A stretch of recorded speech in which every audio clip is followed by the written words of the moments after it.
Hello, my name is Dan Sheed and I am an event manager and I work on behalf of 3 different music venues in London. I first got involved in music through setting up a music blog back in 2016, and from there I just ended up putting on gigs. I put on my first gig in 2016 with a band called the Amazons at the Finsbury, and the Finsbury is now one of the venues that I work on behalf of.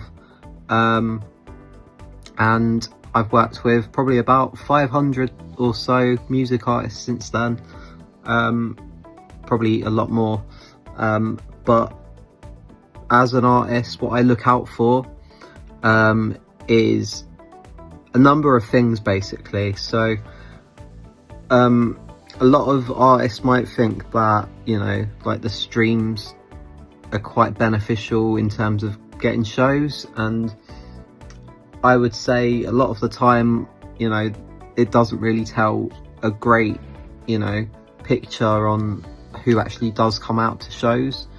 So a lot of the time I'm looking for artists when I book shows, if they have videos on their social media and I can see that they're good live. Also it helps if I can see, you know, if they play in different sort of setups. So if I have more of a stripped back vibe going on for a show, that maybe that act would suit that, or if they're a bit more of a full band sort of scenario, then they might suit something else.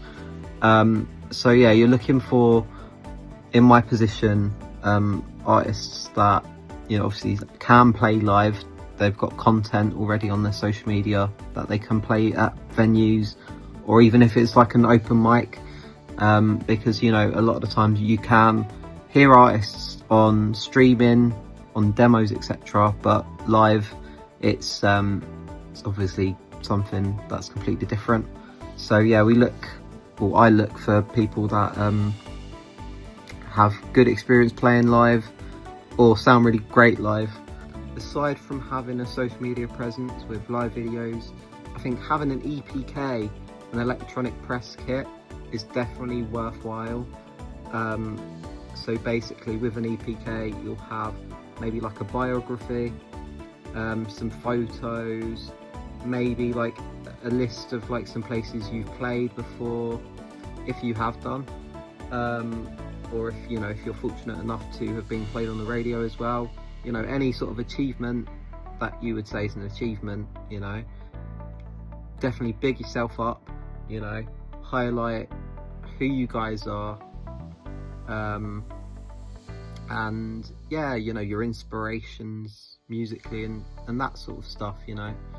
I think it's so much easier to book a band when they have an EPK, because a lot of the times I'll get emails from like people saying, oh, can I play a gig, and they won't give any information at all, so I don't know anything about them. And also when you're getting messages, I think on average I'm getting about 100 messages from artists after shows, like every like month, and you know, once you're getting so many messages, you kind of want to find information quite quickly. So yeah, definitely have an EPK. As well as working in events, I do work in artist management as well, and I think for artists to find a manager, it helps a lot if you can go to networking events, to actually meet people in the flesh. I think you find a lot of the times in music there are people who work in different fields of music, but you know, their expertise makes them a good manager.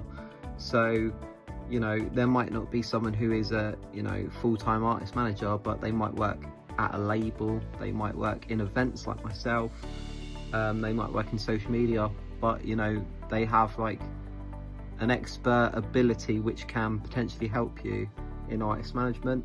So you know, I wouldn't say, if you're someone who's looking for a manager, I wouldn't say look just for a manager, because there are people who work in different areas who can definitely be a benefit to you and potentially become, you know, your manager.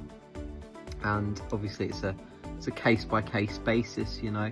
sometimes artists might need help with production from a manager, other times, you know, maybe not. Maybe it might be more social media stuff.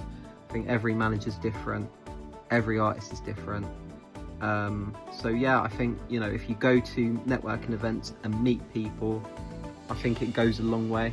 I think, yeah, out of all the artists I've worked with personally, it's through not only thinking they're a really great, talented musician, but, you know, seeing firsthand, okay, I think I can work with these, you know, they're good eggs. I think we get on well. So yeah, I think meeting people in person is definitely a good thing to do.